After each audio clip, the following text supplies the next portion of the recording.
Okay, I'm going to talk briefly about some improvements I'd recommend. First of all, the exhaust here and all the way underneath the car, underneath to the passive transmission, should be all insulated because it's running right next to the transmission, right next to the brake lines, and right next to the clutch slave. So all those should be insulated from the exhaust.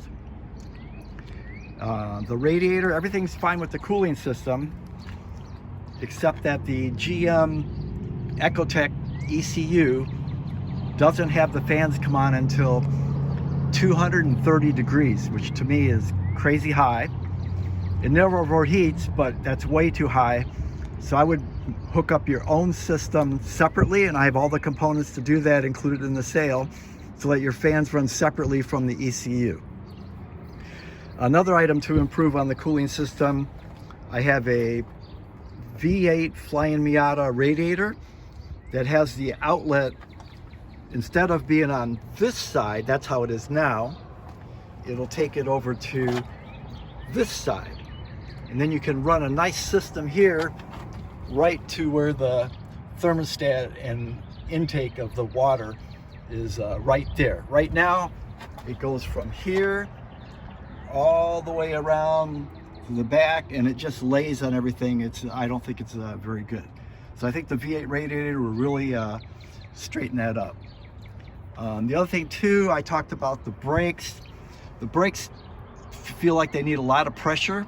The brakes are good themselves, so I included some flexible brake lines, some clips that you could relocate the brake lines further from the exhaust.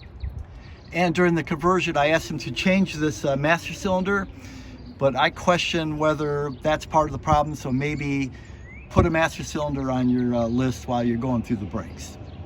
There's a new clutch master cylinder right here that was done with the system, and a new clutch slave underneath.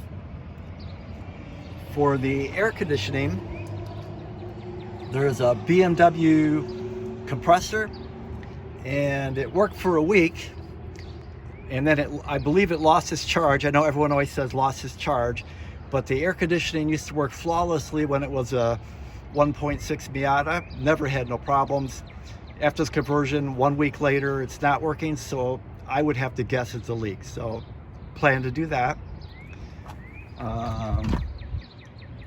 That's about it. I'm going to cover some more things when I lift the car up and show you the underneath.